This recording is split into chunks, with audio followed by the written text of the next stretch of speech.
It's time to grow up. Hey guys, welcome to another episode of the Grow Up Show. Today we have a fantastic topic, fantastic guest that we've been meaning to have for a long time. Today we're talking about Islam. Not exactly a PC subject to really get in there and delve into the facts, delve into the questions, and we did get audience questions this week from Twitter and various social media. Really great questions from you guys. We narrowed it down to like a 9-page list. So we're definitely not gonna get them all in, but we're gonna ask as many as we can. So today we have Imam of Peace, also known as Imam Tawhidi. He's a really interesting guy, great follow. I'm sure you guys have seen him on social media. If you haven't, you can follow his work.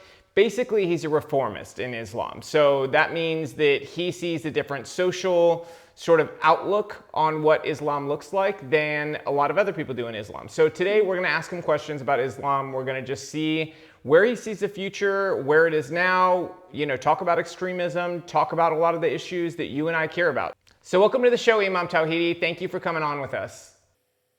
Hello, Robby and Landon. Thank you very much for having me. My pleasure. So Imam, one of the first questions I wanted to ask you was, why are you the way that you are? What led you down this path? And what really inspires you to want to see reform in some of the social aspects that you want to see it? I will start by giving you just a very brief idea of why I am the way I am. The main question many people have is that why is an Australian Imam involved in American politics, in the American scene? What does he want? What's his agenda? And what's going on? So the answer to that comes in two stages.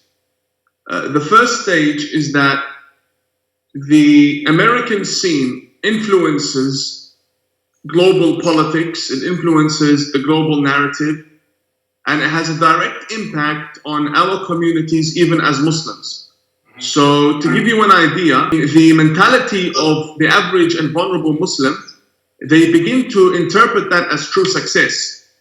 That you reach a stage where you then begin to impose your beliefs and insult those whom you don't like.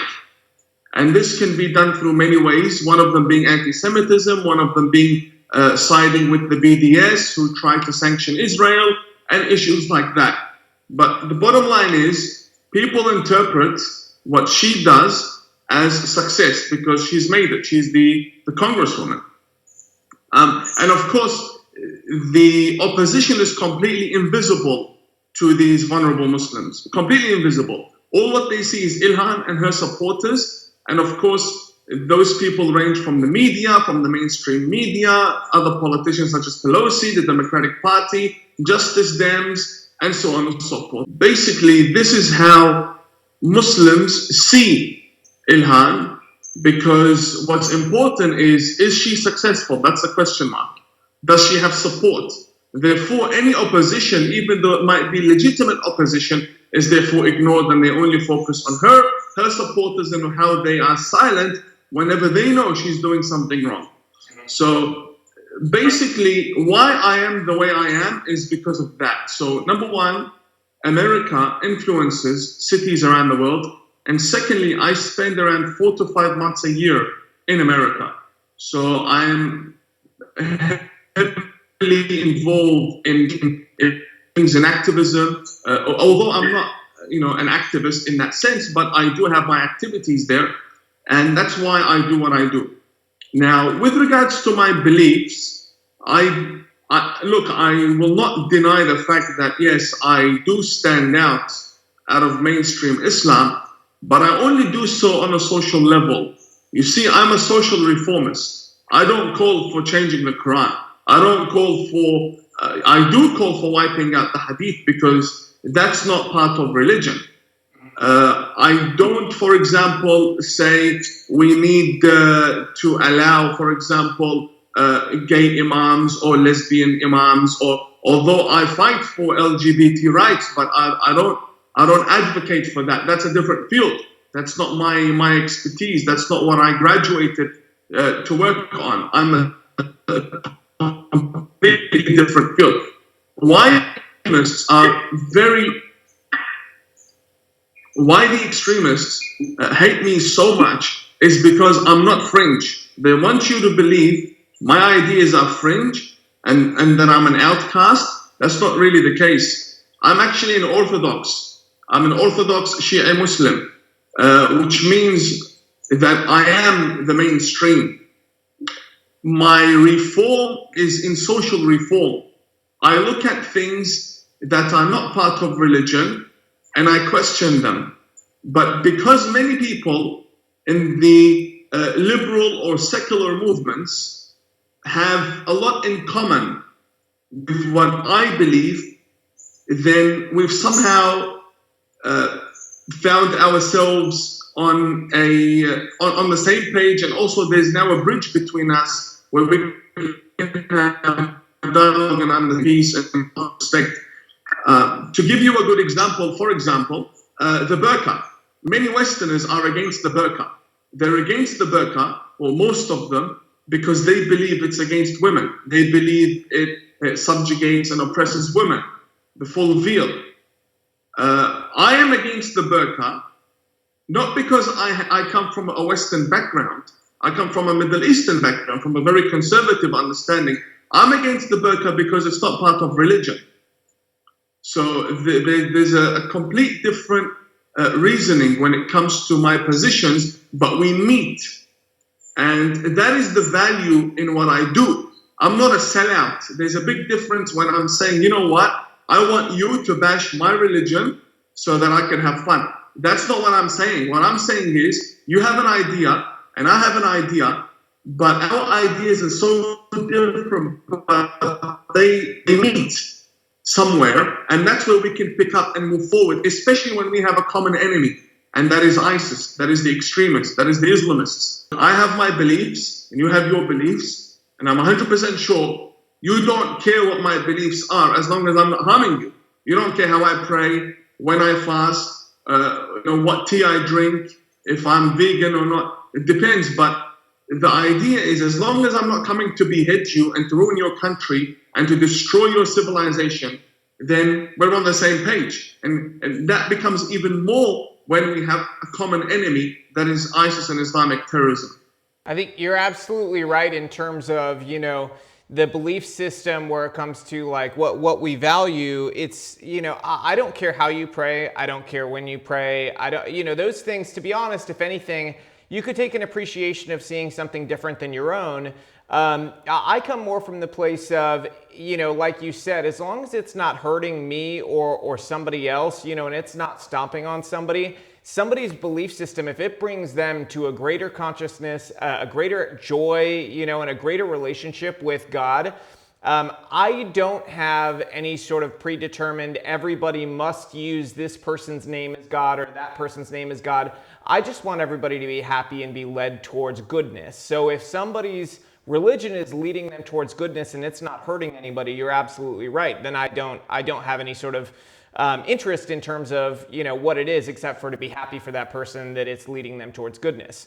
I think that's where some of our conversation can go. Is there's a lot of questions out there about core tenets, and I think you touched on one there where niqab, burqa, hijab. How are they actually tied to the Quran? And yeah, you had a question about that too. Yeah, I think that it's really, I think it would help our viewers and all Americans understand distinctions, because there's so many different terms. There's moderate Islam, there's Islamists, there's extreme jihadis. I mean, there's all these different terms, and I think it gets confusing for people to understand. And also there seems to be an emphasis on being politically correct rather than having an honest conversation that educates people. So could you give us some terminology that would help educate people, but at the same time empower them with a sense of distinction of what truly what distinguishes a moderate practicing or a peaceful Muslim from somebody who is not. And obviously there's the people actually committing acts of terror, but I'm talking about the more subtle distinctions. Okay, very simple. The first issue we have is why so many why do we use them differently? The usage usually depends on who we're speaking to, and that is a problem. Sometimes I'm in a high school and I'm speaking to a bunch of students. They don't necessarily know the term Islamist that is very famous in counterterrorism think tanks. So I use the word radical, because if I use Islamist, I'm going to have to start explaining militancy and all of that to them. And in a high school setting, that's not the place for it. So I usually say radical and just move on. And then hopefully have the opportunity, which I always do, to clarify that in a different lecture, or sometime the same day on Twitter, I make a tweet explaining that. But in short, there are no radical Muslims. There is no such thing as radical Muslim. The word radical, look, if I was to point a finger at a radical Muslim, that would be people like Majid Nawaz, people like me, people who are seen to have a different idea than the mainstream, regardless whether they believe that they're outside the mainstream or not. I don't believe I'm outside the mainstream. I believe in one God, right? And these are the foundations of a Muslim. So I haven't rejected God. I haven't exited the mainstream of Muslims. That goes to monotheism and theology and so on. But when looking, for example, at the term Islamist, Islamist is a Muslim who is a fundamentalist, again, not radical, fundamentalist, who is holding to the core fundamentals of his religion, his or her religion, and believe the only way or an important way in preaching religion is through militant means, through violence, if necessary. Some of them prefer to begin with violence. That's an Islamist. Now, then you have what's higher than an Islamist is a jihadist. And a jihadist is basically an Islamist, but someone who has taken up arms, someone who has actually declared war. So, to give you an example, Ilhan Omar, they're Islamists. They believe in jihad. They believe that there is an enemy, and that is, it's, in short, Western civilization, but they don't say Western civilization because they don't want to make an enemy out of everyone. So what they do is they pick a few countries to make their focus. So that could be, for example, Israel. But then in their meetings, they'll acknowledge that if it wasn't for the West, Israel wouldn't have been revived. The West helped Israel rebuild itself. So their real enemy is the West in general, but they take it out on countries they have the ability to clash with at the moment. So they're Islamists. But the difference between them and Hamas is that Hamas are jihadists. So Ilhan Omar shares the exact same ideology as Hamas. Exact same ideology. There is not 1% difference between Ilhan Omar and a jihadist in Hamas when it comes to their thinking. It is exactly the same. And anyone who has nothing to lose, is not afraid of lawsuits, is not afraid, will say exactly this. This is the truth and the full truth. There is no difference. So the common enemy is Israel, the Jews, the Christians are pagans. They have partners with God. They will never be saved. The Jews are the descendants of pigs and monkeys, and they're responsible for all the evil in the world, and all of this nonsense. And on top of that, they have stolen Muslim land, and they need to be killed. And this is the ideology of Hamas, and this is the ideology of Ilhan Omar. And you might say, well, what is the link between Hamas and Ilhan Omar? The link is Hamas is a military wing for the Muslim Brotherhood. That is the origin of Hamas. It was founded as the military wing for the Muslim Brotherhood. Ilhan is part of the Muslim Brotherhood. She is part of the Muslim Brotherhood in America. CARE is the Muslim Brotherhood. This is the Muslim Brotherhood group. It is the Muslim Brotherhood community. It's the Muslim Brotherhood support. It's the Muslim Brotherhood lobbying. organization, that is who they are. That's why I care is Hamas. It's all one body with different names. So when we say Islamist, many people fall under this category, and many people are unique in their own ways of being an Islamist. So what they've been successful in is placing many brands for their agenda, for their groups. Many brands. It's all one group. Hamas, Muslim Brotherhood, the PLO, CARE's friends, CARE's chapters, and then you have the Shia Muslims. So again, for your viewers, I'll take a step back. This group that we're talking about, they're Sunni Muslims. So Saudi Arabia, Wahhabism, the brand of Islam, and then you have what's going on in, for example, again, Gaza. Can you start back at Saudi Arabia? You broke up for a second there. Yeah.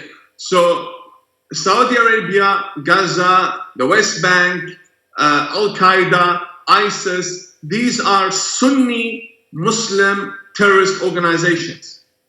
Then you have Hezbollah, the Iranian regime, and the groups in Bahrain, a few other groups in Saudi Arabia, but in Hijaz. Sorry, they call it Hijaz. They reject the name Saudi Arabia because that came with the family of Al Saud. So in Hijaz you have Al Qatif. So these areas, they have violent groups, but they're Shia groups. They're Shia Muslims. But if you notice, the Shia Muslims, such as Hezbollah and the Iranian regime, they fund Hamas, although they're Sunni, because they have a common enemy. And in America, you have groups such as NIAC, N-I-A-C. NIAC is the lobby for the Iranian regime in Washington, D.C., founded by the current foreign minister, Jawad Zarif. So Ilhan now, currently, as we speak, she's lobbying for the Iranian regime. She's using the coronavirus to lobby for the regime. Why? Because NIAC and CARE are friends. Along with Ben Rhodes, right, from the Obama administration, he's also lobbying right now with Ilhan. Yes, they're all one group. I'm not saying one organization. They have different organizations, but when you look at it, who's with us and who's against us, they are one group on their own, and their agenda does not fall in line with the agenda of any of us or our countries at all. They are sympathetic to the enemy and they support the enemy. So Ilhan in Congress promotes BDS. BDS tries to crack down on all of us. On all of us. They say they focus on Israel, but if you don't boycott Israel, they're coming after you, after your business, after your family, after your reputation, and they are terror-tied. So they have no method to logically reason with you. Fine, that's your opinion, that's my opinion. No, that doesn't work like that for BDS. If you don't reject Israel the way they do, they're coming for you the same way they come for Israel. That is their mentality. It's very tribal. Now, you asked me a very good question. What led to Ilhan Omar? Obama led to Ilhan Omar. Many people don't like to see it that way, or this conversation hasn't been brought up in this way. But Obama actually paved the way, like Ilhan Omar. If you take a look, for example, Obama and how he completely changed American foreign policy. No president before Obama gave billions to an enemy state such as the mullahs in Iran. Obama did. Look, he denies, or the media tries to place question marks around Obama bringing in Iranian officials. But Robby, you tell me, who would you believe? A president that has already given billions to the regime in Iran, has allowed them to develop their nuclear powers, has been very sympathetic. You would believe when he says he hasn't given any of them citizenship? Or do you believe an Iranian comes on television and says, thank you, Obama, for giving 2,500 of Iranian officials in the government or very tied to the government. It's a very clerical system. So clerics, cousins, relatives, giving them residency in America. Who would you believe? I would believe the mullah in Iran, because for him, it's an honor. It's an honor for him to show the nation that they have now reached the heart and core of America, and they have it their way. But in America, it's a shame for Obama to admit that. And to let you know, the current vice president of Iran for women, right? The current vice president of Iran, her son is enjoying life in America. And she's stepping on the American flag in Tehran, and she's calling for war against America. She was part of the group that wanted to kill the hostages, the early days of the Iranian Revolution, when they kidnapped American hostages and people in the embassy. And she gave an interview in English saying that she was ready to kill them while she was supervising their kidnappers.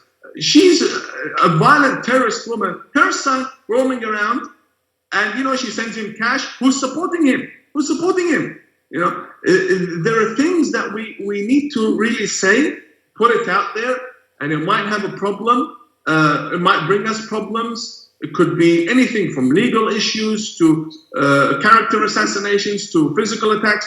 It has to be said. It has to be said. And yes, Obama changed America's foreign policy, and now Trump looks like the radical who's changing it. Trump is just doing what every other president has done.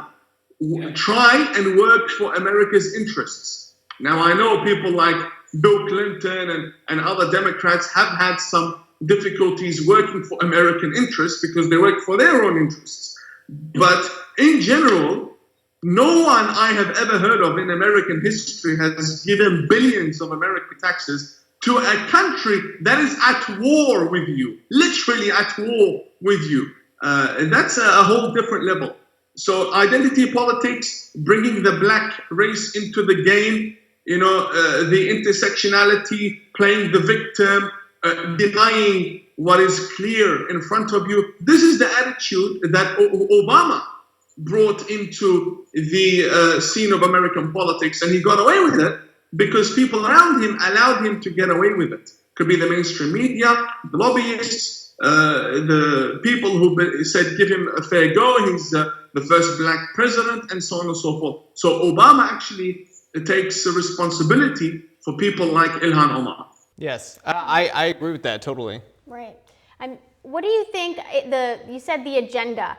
I mean, what are the American people ignorant to as far as the agenda? Because I think it's fair to say that for an Islamist with these fundamental values and these ties to true terrorism, those values wouldn't be in alignment with Western culture and our values. So what is the agenda that our eyes are closed to? Okay, so this now goes back to what you asked me earlier about moderate Islam and how you can tell the difference. Because if you can tell the difference, you can tell the different agendas. So I'll answer that in one answer here as well. So there's no such thing as moderate Islam. No such thing.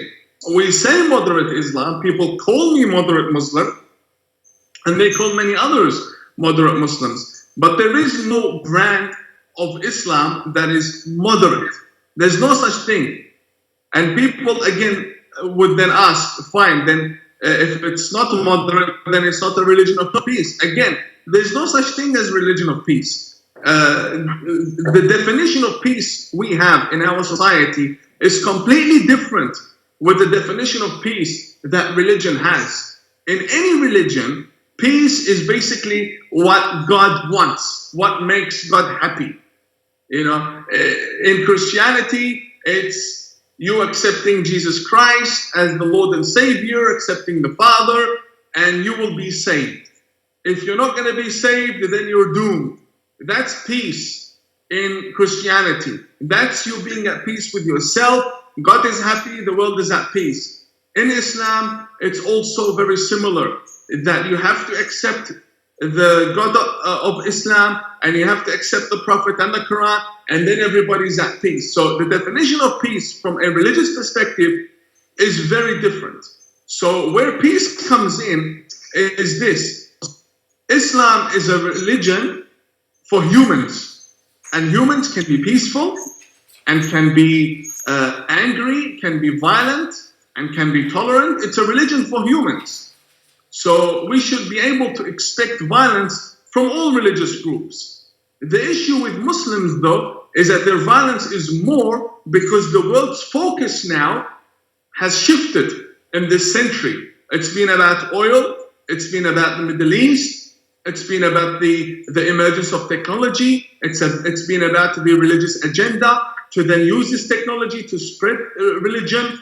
Because listen to this, Judaism doesn't have a concept where a rabbi has to go and proselytize and invite people to Judaism.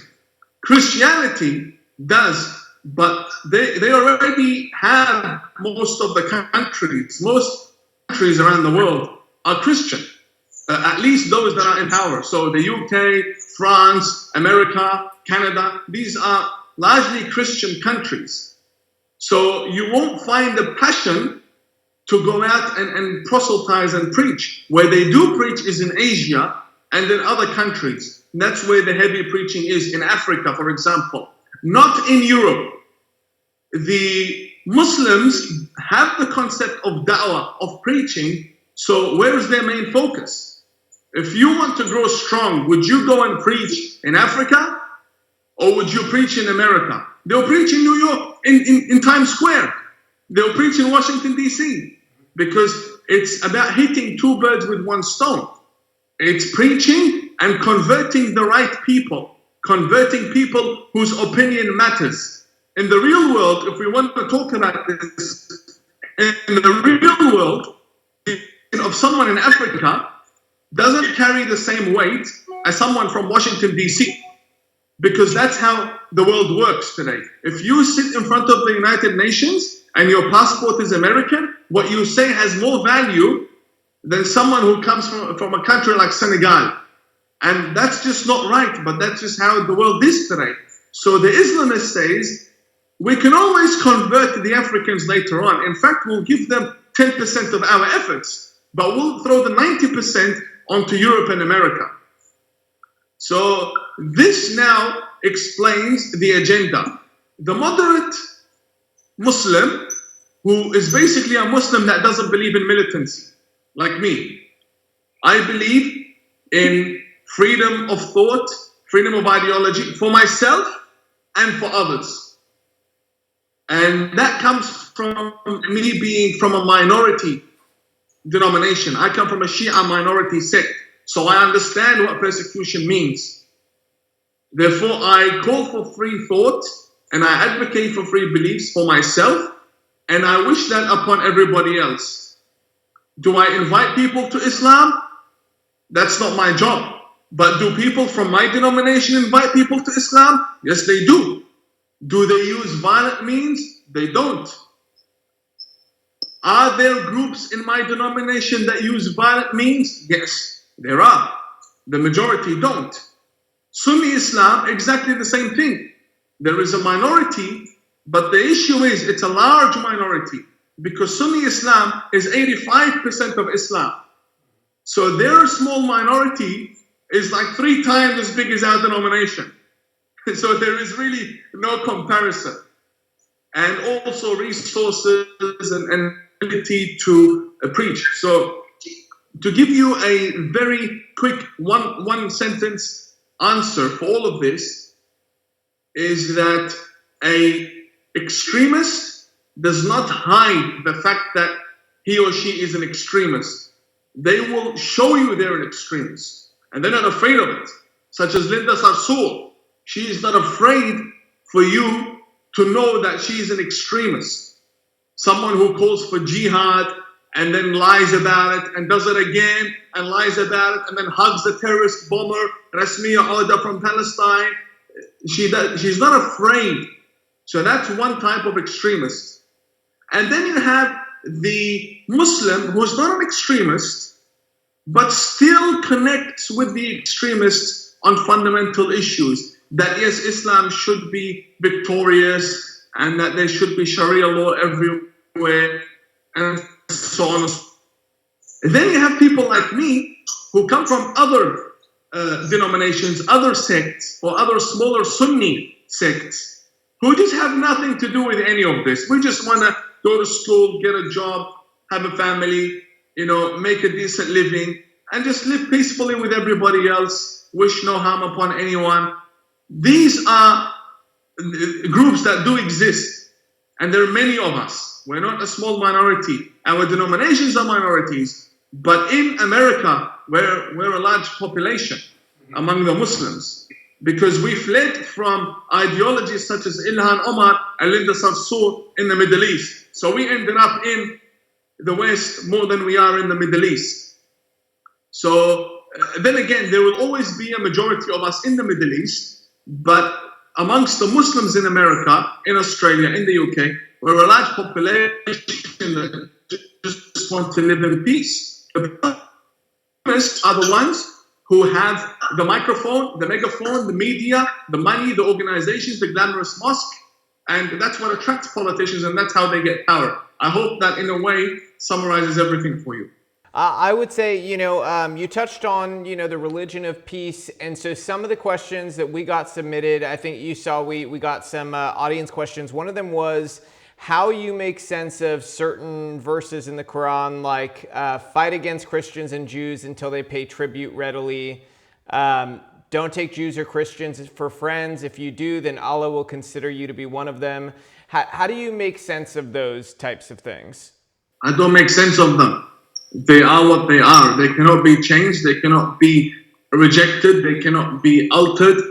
What they can be is interpreted. And anyone who tells this has nothing to do with Christians or it's not about Jews is lying to you. Is lying to you. Look, I have the following I have online, and just to give you an idea of where I stand, I don't want to sound arrogant, but this your viewers should know. Some of them probably will see me for the first time here. I am the world's most followed Muslim cleric on social media, and a large number of my followers are not Muslims, and my following is diverse from all around the world. So why? The question mark is why? What brings all of these people together? If it's about my humor, you can find humor somewhere else. If it's about my news reports, you can find it somewhere else. If it's about my historical tweets, about history, tweets about history, or posts about, for example, any political opinion, you can find that else. Because I have a different perspective of religion, and my perspective starts off with acknowledging the issue. What is the issue? Let's not hide it. So this brings me to the verses you mentioned. All of them are true. Nobody can deny. Whoever denies is a liar. So how to interpret this is, firstly, you need to look at the language being spoken. The language being spoken is Arabic. I am a native. So Arabic is my mother tongue. My mother tongue. And although, I do have Persian roots and I was born in Iran, but Farsi in itself, I think it's over 50% Arabic, the word. So this is my mother tongue that the verses are brought in. And the issue is people read the translation and don't focus on the Arabic word or the Arabic wording or the sentence structure. In Arabic, we have laws for our grammar. For example, there are limitations to certain meanings in sentences. So to give you an example, there is a verse in the Quran. If I translate it for you, it goes like this. All men are at loss except those who have faith. Everyone who doesn't have faith is at loss. That's the verse. But if I stop and say, all men are at loss, full stop, that means including prophets, including messengers, including everyone that has ever lived. So what the Arabic wording does, the structure, what Arabic language does, is always put a limit to that not all men are at loss, except those who have faith.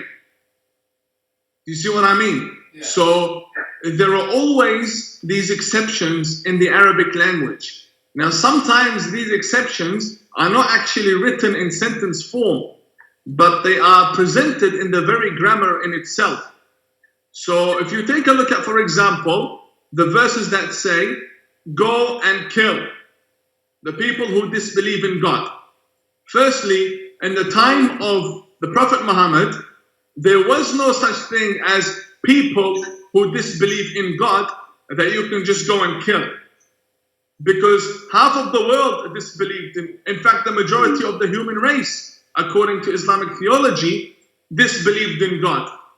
And when Islam emerged in Mecca, Muslims were only 50 people. 56, 300.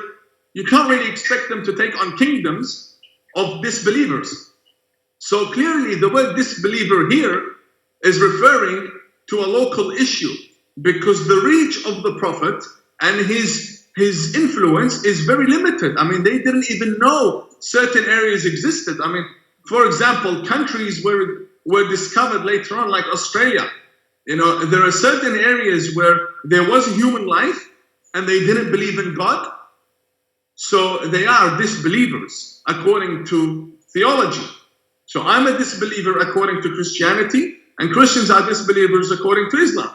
This is very normal terminology when discussing theological differences in the different theological schools. But where violence comes in is what needs to be interpreted. If the verse says go and kill, firstly, who is the verse speaking to? Muslims. Okay, clearly it was speaking to a group of people that were there. So it's limited to time and limited to space and limited to a certain setting. And then we take a look at the understanding of these Muslims. Did they know where, for example, disbelievers were on the other side of the world? Did they have an idea of what the planet looked like, what countries they were?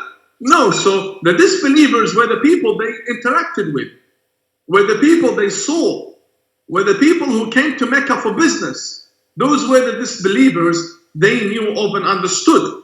And their idea of a disbeliever is what they saw.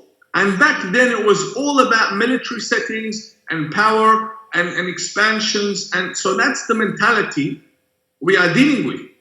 So when a verse says go and kill the disbelievers, we need to tighten all of these issues and narrow it down time-wise, the year it was revealed, and try and understand who did Muhammad have a problem with at that time. And if you really go back to all of the Meccan verses that are violent in this sense, or the Medina verses that are more violent in this sense. So Muhammad left Mecca to Medina, and there were many verses revealed that are that promoted combat, conflict, revenge, and so on. So what we need to do right now is come and understand. Okay, so there were a few years, and Muhammad seemed to have a problem with certain people. Who are these people? And if you dig deep, you'll find out that the majority of the people he had a problem with were his own family, were his own tribe. And the tribe of Quraysh, which the Prophet came from, is one of the largest tribes in Arabia. So they're not 200 people, 300 people. We're talking like 80% of Mecca. They ruled Mecca. So you're talking about the government, you're talking about the ministers, you're talking about the Ministry of Defense, you're talking about the whole structure. So, for example, you can always interpret it as though that it was a citizen who had a problem with the government and they seem to be relatives. So the disbelievers here most of the time referred to his own cousins and his own uncles and his own family members who tried to assassinate him, and therefore he left Mecca, went to Medina. So the context becomes very clear that this is seeking revenge and to establish what he believes to be the truth. And then we can't deny that there was war with Christians and there was war with Jews. This falls under tribal context. Arabian Jews have always had a problem with Arabian Muslims and Arabian idol worshippers and Arabian Christians even before Islam. These are tribal issues. And the main reason why, for example, I say it's tribal, and it's not based on religion, it is tribal, not based on religion, that is because the references to them have always been tribal. So it's always been Khaybar. Khaybar is the area wherein the Jews existed in Arabia. So the war was with Khaybar, meaning people from Khaybar. Let me give you another example. You look at, for example, Ayatollah Khomeini. What does Khomeini mean? Khomeini means someone from the city of Khomeini, right? So these surnames, we have many surnames that are attributed to cities. Okay, so when someone his surname is Khaybar or Khaybari, that means they come from the city of Khaybar. So war with these people is a tribal war. It's not a religious war. There are verses in the Quran that reject Judaism the same way it rejects every other belief system, because every religion claims to be the truth. Yep. So what violent Islamists do is they bring these verses that reject Judaism and they turn it into an issue of Jews versus Muslims. But it's not Jews versus Palestine. Do you see the difference? The reality is, it's Palestine versus Israel. It's not Jews versus Muslims. Because we had no problem with the Jews beforehand. Like, there were some clashes, but none of this, we're going to annihilate and wipe out and butcher and kill. This didn't exist on the extent it does today. There's a big difference in that. Again, I'm not denying clashes in history, but I'm classifying them differently. One was tribal, one's political. Both of them use religion to prove their point. So would you say your position is that the Quran is infallible, it is what it is, there's nothing in it that should change. The real problem is that human beings are fallible and that interpretations by humans have been damaging and have led to extremism and can really distort the true meaning of what, the original. I think this is something that people who are Christian can relate to, because there was a lot of translation issues between the original Bible and what people read. So is that what you're thinking here? Is like the Quran itself is what it is and it is infallible, but people have sort of screwed it up along the way in terms of interpretation and how they translate it? That is my position for all books. Yeah. All books. The Torah, the Bible, the Quran, all books. I believe that is the case. Because if I can end up with a peaceful, tolerant reading, then clearly there's someone out there with an agenda that refuses to see where I'm coming from, especially when my reading makes more sense. I don't look at it from a political perspective, because Islam is not a political movement. It has politics and it has a political aspect to it, but when it emerged to guide people, not to rule over them. So the politics is very limited in Islam. It's not more than the theology. It is a political religion, but the theology is more than the politics. So if I can interpret verses in the Quran theologically, through language, through historical settings, by narrowing down the historical events, the timing, the social circumstances, and come up with an interpretation that makes sense, in the sense that, fine, there was violence and there was war, and that was part of the development of Islam. Countries developed through violence, the same way many lands were conquered through violence, the same way many people were converted through violence throughout history. But now there's no order that tells Muslims to go out and kill and butcher. This is all politics from now onwards. Because the verses that were revealed addressing certain people, those people no longer exist. And those problems have been solved and people have moved forward. And the Quran is not a book of orders. It's not a book that says, read verse, go out and kill. It doesn't say that. The Quran is a book of history. It's a book of stories. For example, the story of Noah. It's in the Quran, where we read that God cleansed the earth by the flood and there was no more evil. So does that mean I need to now start drowning cities and drowning people? No, it doesn't mean that. Did it work back in the day? We believe it did. Does it mean we have to do it again? Start drowning people and opening dams and whenever there's a flood, just not help anyone, let the tsunami take everyone? Because that's how God cleaned the earth? No, it doesn't work like that. There are many ways we can take verses out of context. But if I can come up with a logical interpretation, one that is compatible with the world we live in today and doesn't harm me or anyone around me, why can't someone else come up with that? Especially when they graduate from Harvard, from Oxford, from these, high-ranking educational institutes.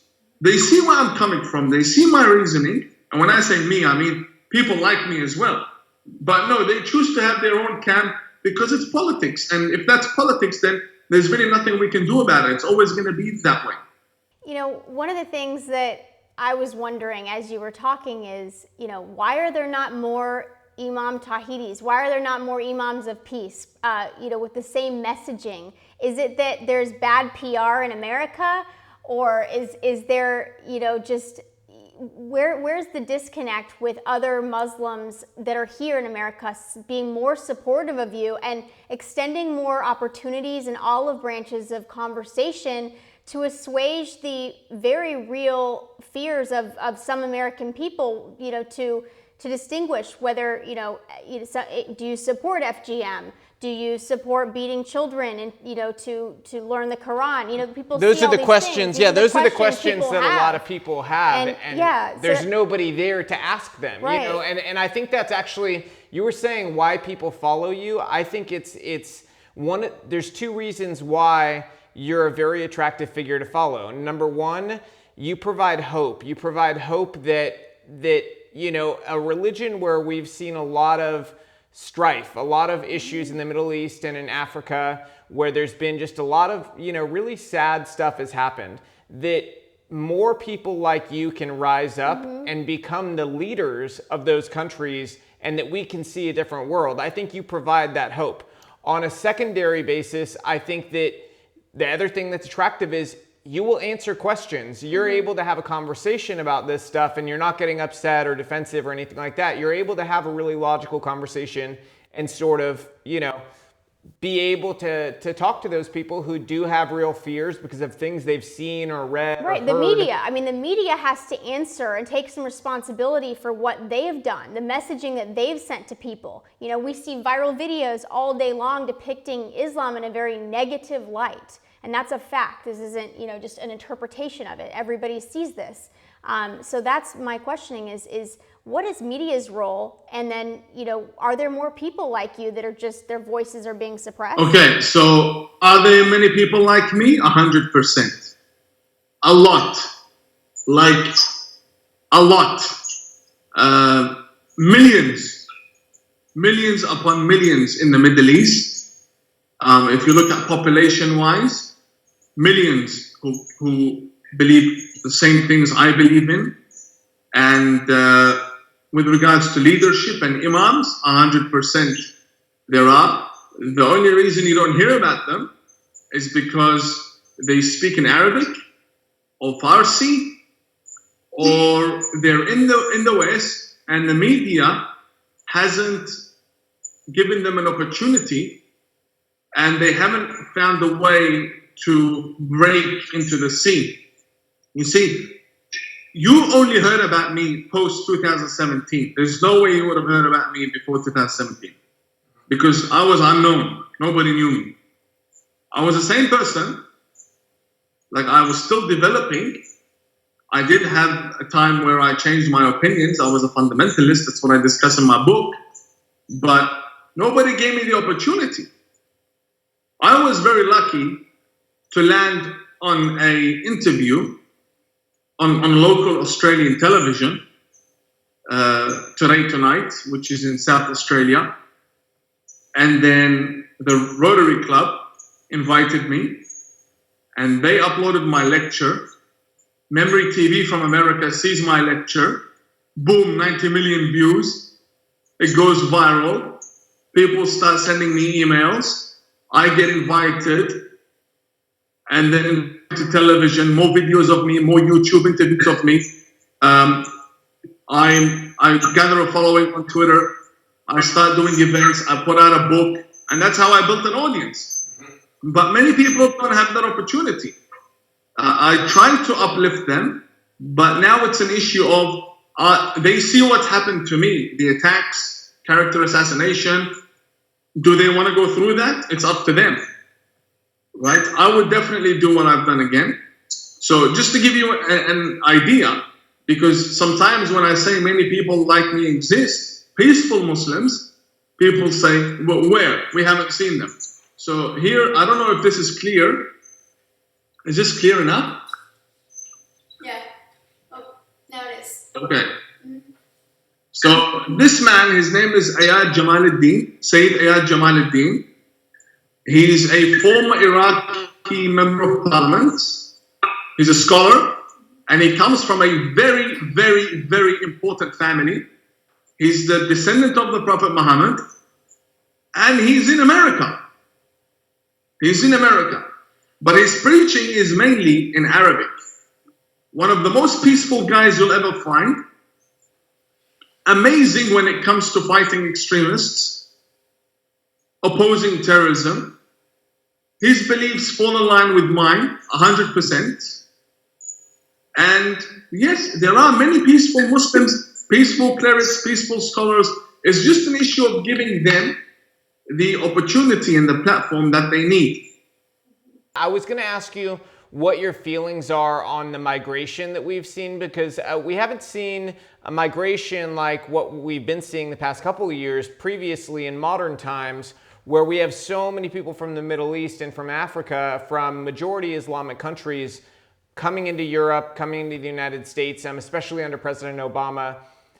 What do you think drove the migration? And secondary to that, within the groups that migrated, there is a certain portion who still don't like the Western culture. So, why were those the natural spots to go to versus somewhere within the Middle East or within Africa where maybe they didn't have as much of an issue with the culture, even if there was something driving them out of their home country? Like, what are your thoughts on it? So, firstly, my position on migration, and this is going to sound a bit strange, but I am completely against migration. Completely against. Like, unless there is a very serious reason to migrate, I'm against it. And I am one person who, the day the Iranian regime collapses, I will return back to Iran. Like, this is what I believe is the right thing to do. The West belongs to Westerners, and the Middle East belongs to us. We're here because the Middle East is unsafe for us, and for me in particular, it's very dangerous, so I can't go back. But the moment the situation is better, I will return the same day, and I will apply what I have learned here to make my country a better country.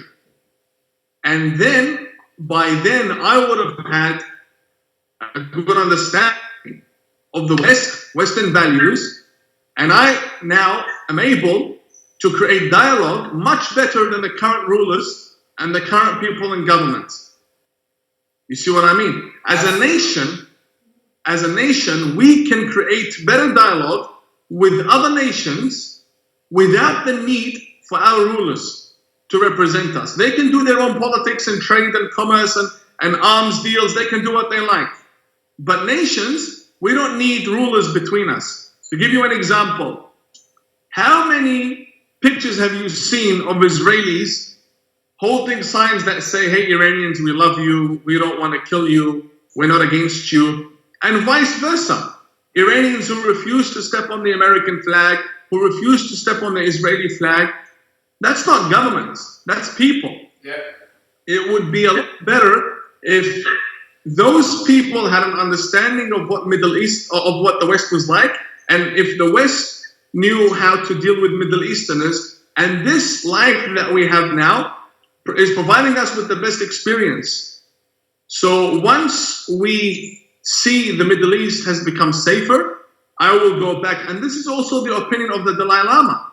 He also believes that migrants should learn, educate themselves in Europe, in America, and then when the situation is better, go and rebuild your country.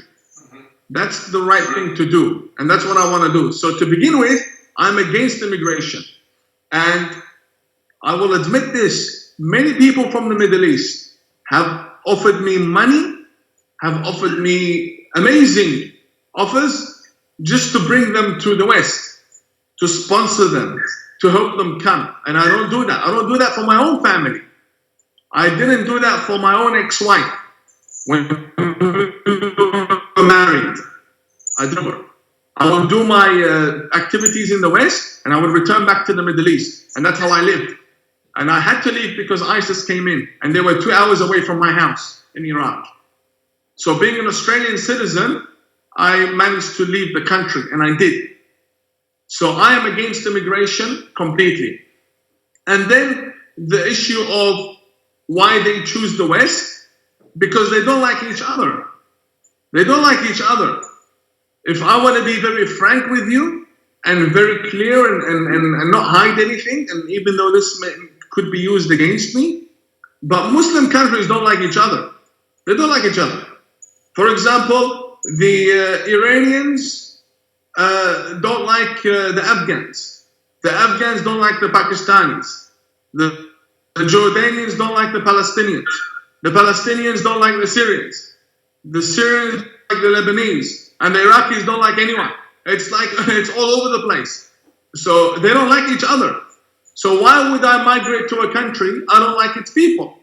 And this dislike comes from a history of war, of conflict, of taking other people's interests, clashes in religion, different denominations. You're going to hell, I'm going to heaven, all of this, right? Your holy sites are garbage, my holy sites are the ones God likes, and they're all Muslims, right? Iran doesn't like Saudi, Saudi says, I have Mecca, Mecca is the origin of Islam, Iran says, no, we're the Ayatollah, the verses of God and the sign of God. It's all over the place. So they don't like each other to begin with. And secondly, there's a lot of hypocrisy in the, and look, the Middle East doesn't have loopholes in its immigration system the same way the West does. And that attracts a lot of people when there are many loopholes. Look, a Palestinian can't do much in Lebanon. Can't do much. There are certain jobs they can't take. There are certain things they can't do. An Egyptian in Iraq can't do much. A Sudanese in Iraq can't do much. Like, there are limits. Because of, like, you'll never find someone saying, yeah, you know what, I would love to migrate to Saudi Arabia. Because they know the restrictions and the type of lifestyle over there. Whereas in America, and in Canada, and in Australia, and in the UK, it's attractive because of welfare, because of opportunity, because of weak leadership, and also because of loopholes in the immigration system. A lot of loopholes. Like in Australia, a guy migrates, and the reason for migration is asylum. You picture this, Robby and Landon. You've crossed half the planet to come to Australia. From your point of origin to Australia, there's like 100 countries. You've rejected all of them, and at least 50% of them would have given you asylum. You rejected them all, and you chose Australia. How are you a legitimate asylum seeker? Someone who's fleeing from war moves to the next closest country. You don't come to all the way down near Antarctica. It doesn't work like that. It doesn't work like that. So there must be a real reason, and that is welfare, opportunity, and economic migrants. I'm not saying all of them, but the majority of them. Yes. And I come from a migrant family. We migrated. I was born in Iran. We migrated. But legally, we got a visa, we bought our tickets, we came by plane, and we built ourselves from scratch. We didn't come by boat and force ourselves on the country and say, you have to accept us, you're racist, you're this, you're that. We didn't do that. And in America now, you have the other rights people expect. So the moment a migrant comes, they believe now they have the right to vote, they have the right to healthcare, they have the right to free education, they have the right to this. This doesn't work in Saudi Arabia. You go to Saudi Arabia and say, I want to vote. Or you say, I want to have free healthcare. Or I want the rights equal to the Saudi people. No way. No way. Like there won't even be a place where you will be heard. No way. And I would argue that if you said it loud enough and in the wrong places, you could actually get in trouble for it in some of those places. 100%. Have you been to the Middle East? I've been to a lot of places in Africa that are, more Muslim countries like Morocco and stuff like that. Okay, so even in Morocco, you would have seen the very clear classes in society. If you're an immigrant, you're an immigrant. And if you're a citizen and a native, then you're a native. And you don't have expectations as a native would have if you're an immigrant. It's very, very clear. There are certain things that take place in those societies. Now, I'm not saying that's right. I'm not saying that's how society should be. But what I'm saying is, if you come from that society, don't come to America or Europe and expect to be better than the citizens themselves. That's very wrong. Like, for example, Ilhan Omar, I swear to God, look, I'm brown myself, I'm Muslim, so I'm not racist or anything, but I want to be very frank with you. You know where she comes from? She comes from the poorest areas in Somalia. People in her home country, home area, they drink milk directly from the cow, right? A cow that's been feeding on garbage, like complete poverty. People who don't have a proper meal to eat. Now, I feel sorry for those people. I wish them a better life. But if you come from that society and you end up in America as a congresswoman, you have to at least say thank you. Absolutely. You have to at least show some appreciation. Have you seen the camp she was a refugee in? Go take a look at it. Yes. I swear to God, if someone gave you $1 million, you won't sleep there for one night. Every mosquito was this big. I swear to God. It's horrible. It's not a place where you can think that you're living an honorable life as a human being. Absolutely. She comes from the camp. Yeah, 97% of the women there have a FGM done to them, and that's a common practice there. It's over 97%. Yeah, FGM is the least of her worries. She's out with Tim. She stole Beth's husband, Dr. Beth, and she stole her husband, and she married. If she did that to Somalia, what would happen to her?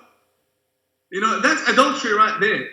Yeah. That is adultery. Her dad, who is now in America, who claims to be westernized, he would be the first one to stone her to death. Her own dad, to save face amongst the tribe. Her own dad would do it. The same guy is sitting in America now. And people might ask me, well, how do you know? Maybe he's changed. No, they haven't changed. Ilhan is still meeting with extremists. She's still meeting with financiers of Al-Shabaab terrorists. I broke the story on the Times of Israel. Ilhan is still meeting with people who stone people to death back home. She's still part of that group. She's a hypocrite. Her husband converted to Islam. Last week he was pictured with a carton of beer in plastic bag. What kind of a new convert drinks beer on the first week? Usually if they want to drink, there are Muslims who drink. But if they drink like a year into it, 2 years into it. You don't celebrate by becoming Muslim with beer. Yeah. And as a Muslim, you're not even allowed to have beer in your home or like have it on the same table as you when you sit. Yeah. That's pure hypocrisy. So when people come from that mentality, from that society, who had nothing, believe me, garbage. Some areas these extremist Muslims come from, filth. That's why ISIS, Brother Robby, I want to speak to you frankly. You know ISIS? Why do they look so messy and filthy and dirty? You think they want to be like that? No. That's how they are. That's how they were raised like. That is how they look like even before they joined ISIS. That is their society. That is their upbringing. That is how their parents look like. And they join ISIS and we're surprised that, oh, look at that. They're disgusting. No. That's how they look like. And when their cousins and their family members come to Europe, same society, same community. They want to act like they are more civilized than me and you. They're more civilized than everybody else. And they don't know how to say thank you. I really want to understand the family. You know, what is, you said you grew up in a more fundamental upbringing. So I'm wondering, as a child, what was your mentality? I'm sure it's very different culturally. I mean, but I do have the question. I just want to ask it. Were you hit? Were you in one of those schools, these Islamic schools? I've seen so many videos of children being, beaten into submission as a form of, a cultural practice to learn the Quran. Was that something you experienced? Yes, I've been through all of this. So, family-wise, I am the son of a senior cleric, and I speak about this in my book. And the reason why I have to say that would give you an idea of what the household would have been like, what the family setting would have been like. My mother taught the Quran, an actual expert in teaching the Quran in the community. I come from a religious lineage, grand ayatollahs, scholars, and so on. So a very religious, conservative, orthodox setting. All my schooling was private. Not private in the sense that you have in America, rich private. No. Muslim community type private. So no infidel schools. Those are filthy. We're the right one. That type of private. Islamic college from, in Iran from a very young age, and then continuing that in Australia throughout high school. Everything was Islamic studies. Then, I would lecture, would speak, and would study in mosques. That's where I memorized the Quran, in mosques. Was I beaten? In mosques, I was, but I had it a lot better than many people. I had it easy. I didn't get beaten as much as my friends did. You've probably seen some videos of people being hung upside down, little kids, for not memorizing the pages. No, thank God, I didn't get that. The worst I got, which was very painful, was that our teacher, may God forgive him, he used to place a pencil between my fingers and would squeeze so hard. And you could imagine my fingers were so tiny. I was a little boy, as a young age. He would squeeze my fingers and, move the pencil from one gap to another, just so I would really feel the pain. It was horrible. I would jump up and down from it. But yes, look, I'll say this to you. In high school, I left this out of my book because I didn't want to go into too much detail, and I guess I'll say it now because I won't be able to go into too much detail anyway. But there are people in Australia who were in the same classroom as me in the Muslim private school when one of my teachers, she hit me across the, and I slammed my face on the table, and I suffered from, I don't know what the doctors classified that before, but as a child, I remember that half my face wasn't responding, and all I remember was a doctor telling my father something about nerve number 5. So I don't know where that is exactly, but I suffered a lot. Now everything is back, but I think it was an issue to do with my muscles that stopped responding. I don't know what happened exactly. I don't remember. My dad buried it because it was an Islamic. Actually, we went to the police. We did go to the police, but then we didn't press charges. I think my dad just wanted to scare the school to stop beating me or kids in general.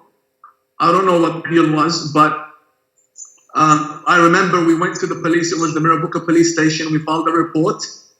But the teacher hit me and my face slammed the table so hard that happened to my face. Half of it wasn't respond. Like I would smile, just one half of my mouth would move. The rest, and I couldn't blink with one side. I don't even remember which side it was. But yeah, that happened in my life. So I've been through a lot in that sense. Family is everything. And I had to satisfy my father. So I learned the Quran. And even part of going back to Iran and becoming a Muslim cleric was to make my father happy. We do have different opinions, but I guess that's fine. You know, clerics, we can only differ if I'm going against God, which I'm not. I just have opinions on society. That's about it. So yes, I went through all of that, and much of it is in my book. And I've even, I was very lucky to get away from a scene where a cleric tried to sexually assault me. Very lucky of me, I got away. It's all in my book. First chapter, first 70 pages. How does it change going forward? Like, how do we make sure that the next generation of kids doesn't experience this? I think it's a generational thing. I really do believe so. Now the younger teachers who teach the Quran don't beat people up. I think it's mainly how the seniors operated. I think the world is really developing, and even the Middle East, there are now a lot of human rights groups, a lot of commissions into education systems. Before, things were very closed and private and based within certain communities and very isolated from society. Now, as the world is connecting and societies are connecting with each other, and there's a need for inspections and education ministries to take on a greater role, and also the need for these private schools to have their curriculums recognized and get funding, of course, they have to somehow submit to the rules and guidelines of certain education ministries. I'm not saying it's all nice and beautiful, but much of the problems are now going away through time because there's a new set of educators that are graduating and many of them come to the West and learn and go back, or many of them graduate from the West, raised in the West, but can't afford to live in the West, so they go to the Middle East. And that culture sort of develops now, where people are no longer beating people up as much as they did before. Good. I think that type of change can produce a lot of other change. You know, just that alone can have such an effect on extremism in the future, on how all of our cultures sort of are able to get along. I think those things are really, they're divisive and they're difficult on children. And you could make a great argument that the reason that it's about, Pew poll, I'm sure you've seen this, has done a poll where it shows that if you extrapolate the numbers from the 11 Islamic countries they looked at, over 60 million Muslims were sympathetic to and supportive of ISIS, okay? That doesn't include Saudi Arabians, that doesn't include Iranians, because they didn't do the poll in those two countries, and as you know, those are big, countries.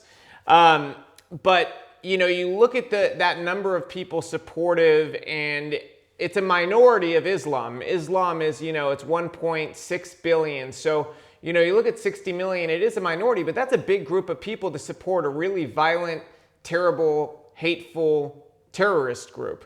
And I think a lot of that, you could make an argument, is two things you touched on. The fact that a lot of them grow up in such abject poverty and such poor education that they're very easy to manipulate in terms of what the Quran means. And those types of quotes that I gave you earlier from the Quran, it's very easy for a teacher to be able to tell them that that's a very literal thing and that they literally need to do all those things. And secondarily, when they have teachers that beat them and they beat that sort of joy out of a child, I think that produces a large part of the extremism that we see. 100%, yes. 100%. I'm thinking of starting a tutorial where I can show parents how to memorize the Quran without the need to beat up your child. There's a way I memorized some chapters of the Quran without the need to even read the Quran. You can memorize without reading. Let me give you an example. How many of you memorize songs without reading the lyrics? You just hear it and you memorize it. Yeah. I guess there's a technique where you focus on the rhythm and then you focus on the words more, not just the rhythm, because that's how the mind works, yeah? First, you focus on the tone, and then you focus on the words. You try to match the words with the tone, and then you try to make sense, and then you memorize what the song is actually saying. There are certain ways you can memorize the Quran without the beatings, and it's not really a necessity to memorize the Quran. It's just an issue people think is nice. That's all to it. One of the things I wanted to ask about is Ayaan Hirsi Ali. I'm sure you're familiar with her. She, she left Islam, and one of the things I've seen and that I've seen her talk about is the number of people that believed she should be put to death for leaving and being an apostate. What's your view on that in terms of, the religious text? In the religious text, what should happen to somebody who leaves Islam? Because in her case, I think that she grew up in a culture that was really violent, and it was the culture that really pushed her to leave. But regardless of what makes them leave, what should the punishment be for leaving? And is that an across-the-board belief? Is that half of us believe this, half believe that? What would you say? Okay, so firstly, Ayaan is a beautiful person. She's a beautiful soul. And she's not what people make her out to be sometimes. She's a well-educated woman. She's a terrific, and I have a lot of respect for her.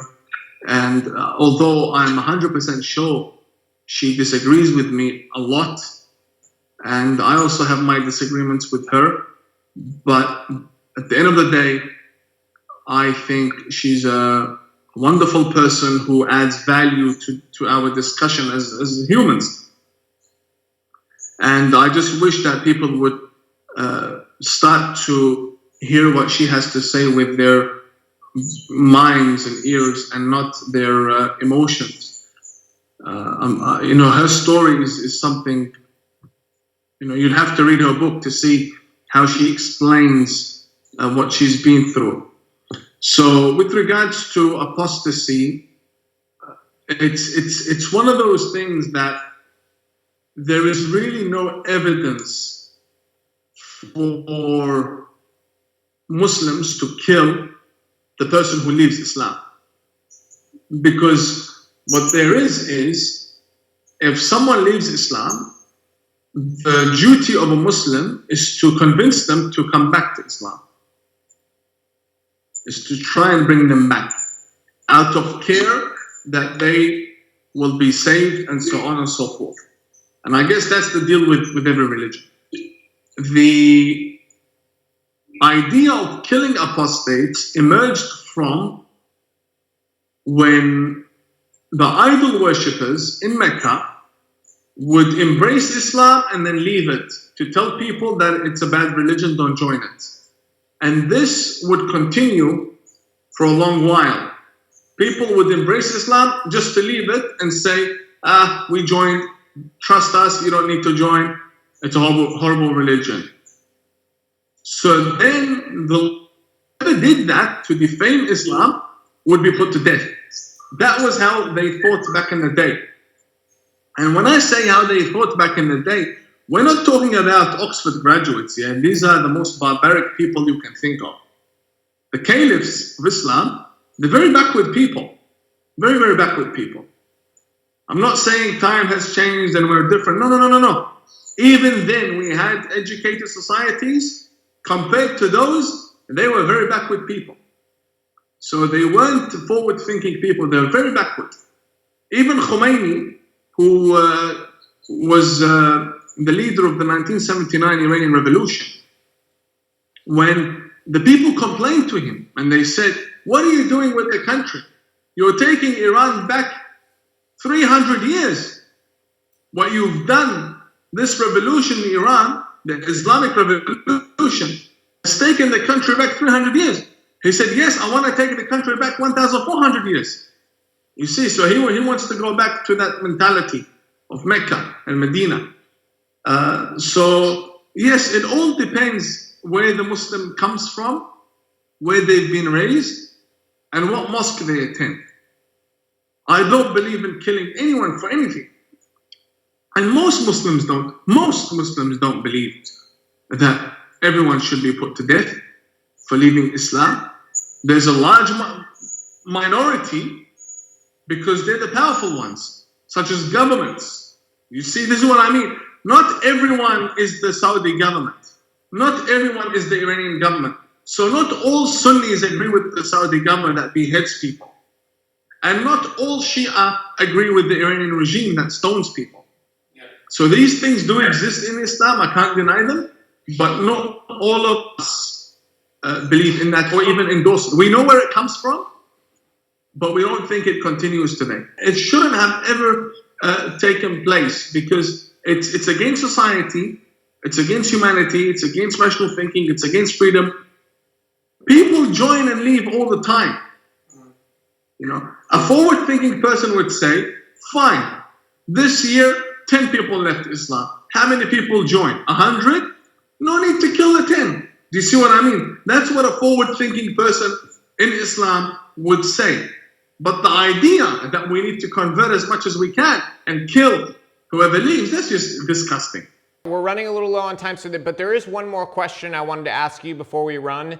It's about the child brides. That's something I would say it's a question that I got more than anything else from women, was asking about child brides. And I've seen one of your answers before explaining Aisha's age. If you could explain how that all worked, and does Islam allow for child marriage, or is this a cultural practice?